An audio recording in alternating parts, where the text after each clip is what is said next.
Mummy जी, आज खाने में कटहल की सब्जी बना लेती हूँ।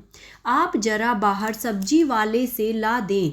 15 दिन पहले ब्याह कर आई शशि ने अपनी सास निर्मला जी से कहा, नहीं नहीं, कटहल की सब्जी हमारे यहाँ कोई नहीं खाता। तुम ऐसा करो, अपने पापा जी की पसंद की अरहर दाल बना लो और अमर की पसंद की आलू की सब्जी। निर्मला जी बोली। पर मम्मी जी, दाल के साथ कटहल बना लेते हैं ना, शशि बोली। बहू, कटहल ना तुम्हारे पापा जी खाते ना अमर, फिर क्यों बनानी। जो तुम्हें बनाने को कहा है वही बनाओ, निर्मला जी थोड़े गुस्से में बोली। जी। शशि केवल इतना बोली और रसोई में चली गई। जब से वो शादी होकर आई है, एक भी दिन अपनी पसंद की सब्जी नहीं खाई उसने, क्योंकि पापा जी हमेशा दाल तोरी घिया खाते हैं और अमर को ज़्यादातर सब्जियों में आलू पसंद। कभी शिमला मिर्च आलू, कभी गोभी आलू, कभी फली आलू। जबकि शशि को ना दाल पसंद ना आलू। अभी तक उसकी पहली रसोई की रस्म नहीं हुई थी, इसलिए वह खुद से भी अपनी पसंद का खाना नहीं बना कर खाती थी। कल इस रस्म के बाद आज उसने अपनी पसंद की कटहल की सब्जी बनाना चाहा, पर निर्मला जी के इनकार से उसको बहुत बुरा लगा। मायके में तो सबसे पहले उसकी पसंद पूछी जाती थी, पर यहाँ लगता है उसकी पसंद का कोई अहमियत ही नहीं है। मम्मी जी, आज क्या बनाना है खाने में।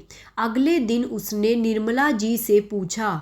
बहू, आज अमर और तुम्हारे पापा जी को एक शादी में जाना है, तो ऐसा करो, कुछ मत बनाओ, हम दिन की बची सब्जी से ही खा लेंगे, हमारा क्या है। निर्मला जी बोली। मम्मी जी, आज जब पापा जी और अमर नहीं, तो क्यों ना एक सब्जी आपकी पसंद की बनाई जाए, शशि बोली।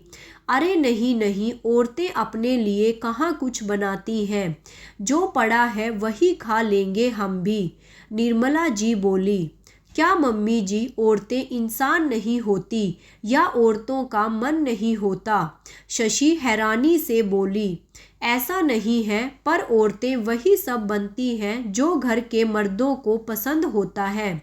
धीरे धीरे वही एक औरत की भी पसंद बन जाती है, निर्मला की बोली। मम्मी जी, औरतें घर गृहस्थी चलाने को दिन रात पिसती हैं, सबकी ज़रूरतें पूरी करती हैं, सबकी पसंद का ध्यान रखती हैं, फिर क्या उन्हें ये हक नहीं कि अपनी पसंद की कोई चीज़ बनाकर खा सके। हमारे घर का टॉमी पालतू कुत्ता भी कोई चीज़ पसंद न आने पर मुंह फेर लेता है, तो क्या हमारी औकात टॉमी जैसी भी नहीं, जो हम कुछ भी खा लें। शशि निर्मला के पास बैठती हुई बोली। बहू, यह क्या कह रही हो तुम, निर्मला जी गुस्से में बोली। मम्मी जी, प्लीज़ मेरी बात का गलत मतलब मत निकालिए। एक बात बताइए, क्या आपका मन नहीं करता कभी अपने पसंद की कोई चीज़ खाने की।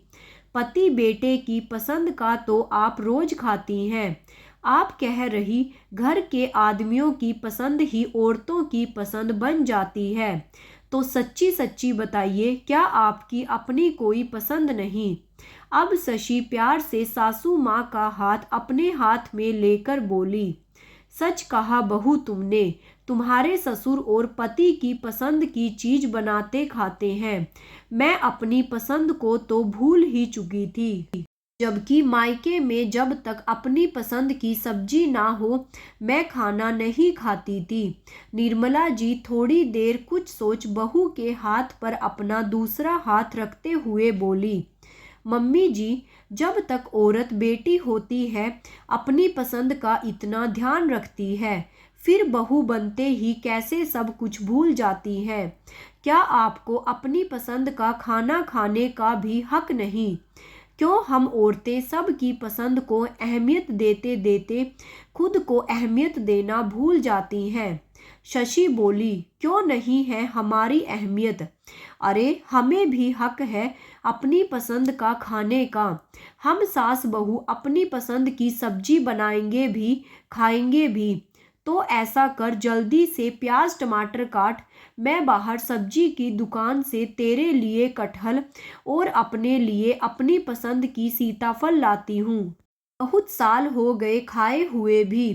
कभी मायके जाती थी तो खा लेती थी माँ से बनवाकर। अब तो माँ ही नहीं तो अपनी पसंद भी नहीं बता पाती हूँ। निर्मला जी उठते हुए बोली। थोड़ी देर बाद सास बहू अपनी अपनी पसंद की सब्जी से रोटी खा रही थी। निर्मला जी के चेहरे पर एक अलग सी चमक थी आज, क्योंकि आज बहू ने उन्हें उनकी अहमियत समझा दी थी। बहू कल से एक समय तेरी या मेरी पसंद की सब्जी भी बना करेगी। भले अमर और तुम्हारे पापा जी को पसंद ना आए, पर थोड़ा बहुत तो खा ही लेंगे। आखिर हम भी तो उनकी पसंद की खाते हैं। खाना खाकर निर्मला जी शशि से बोली तो शशि हंसते हुए सास के गले लग गई।